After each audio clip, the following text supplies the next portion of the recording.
Berat perjuangan memperoleh kemerdekaan.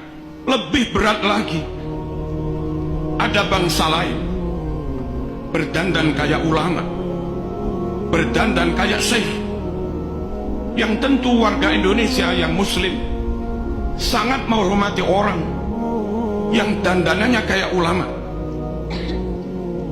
Satu sisi melihat zahir dandanan kayak begitu, mereka harus menghormati, seperti Hadratus Syekh Mbah Hasyim Asy'ari. Tahu mereka anteknya Belanda, tahu mereka dilantik oleh Belanda, mereka di SK oleh Helmina, Ratu Belanda,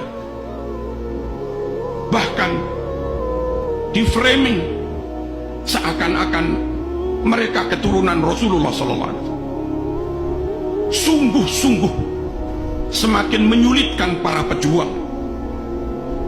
Nggak mungkin kemerdekaan tidak direbut. Kalau sekedar menghadapi Belanda, karuan kafir gampang, Mas.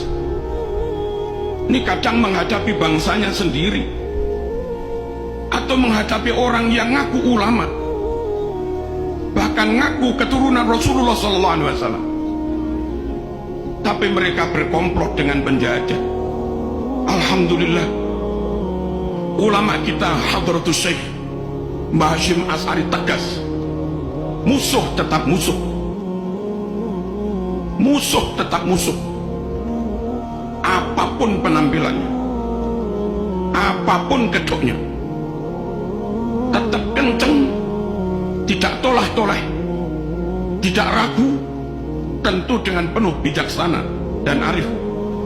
Mereka tetap berjuang merebut kemerdekaan, meskipun kadang yang dihadapi orang yang penampilannya kayak ulama, meskipun kadang yang dihadapi orang yang penampilannya bangsanya sendiri. Alhamdulillah, dengan kekompakan, kekokohan niat, dan tentu persatuan, doa, hizib, tirakat, dan rahmat Allah Subhanahu wa Ta'ala, akhirnya Indonesia bisa merebut kemerdekaan. Allahumma shalli ala sayyidina Muhammad.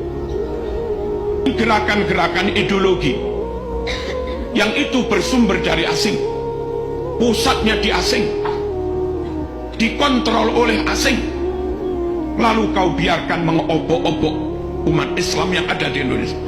Ketahuilah, Syiah asing, Wahabi asing, Ikhwanul Muslimin asing, gerakan Hizbut Tahrir asing, Islam Ahmadiyah asing, pusatnya di luar negeri, sebagian di London, dikontrol dari luar negeri. Radikalisme asing, liberalisme juga asing. Asli Indonesia Ahlus Sunnah wal Jamaah, seperti yang hari-hari kita amalkan, kita yakini, ala thariqati nahdlatil ulama. Zikir, manaqib, solawat, ini Ahlus Sunnah wal Jamaah. Tapi jangan sampai bermerek asing, jangan sampai untuk sekedar solawatan lalu kebanggaan kepada NKRI menjadi hilang, rasa menjadi bangsa hebat superior menjadi inferior. Jangan.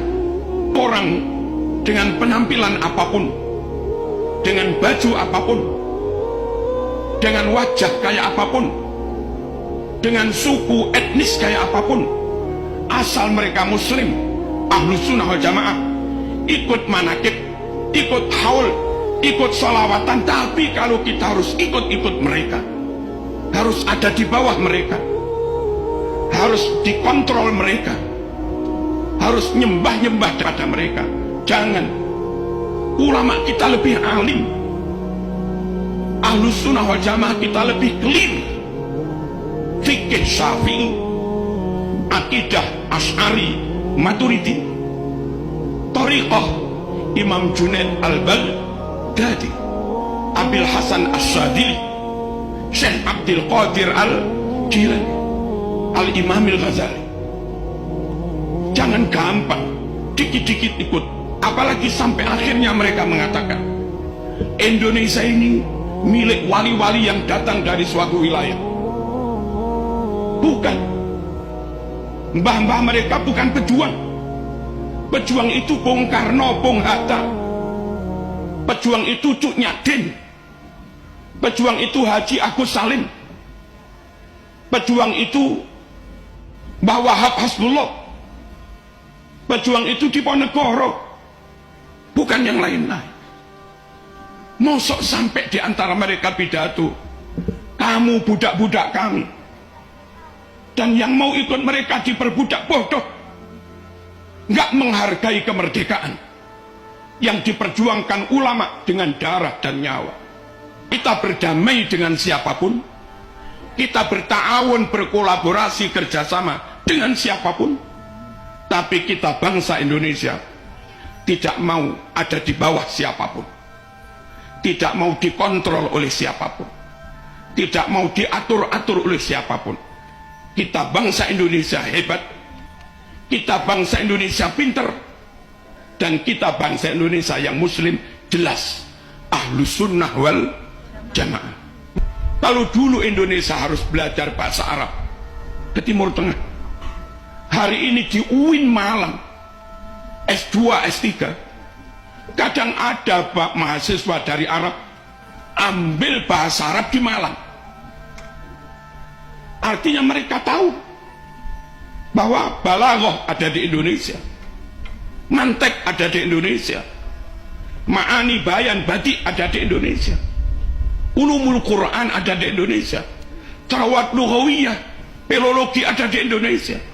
Hebat Indonesia. Jangan mau nyembah-nyembah orang lain.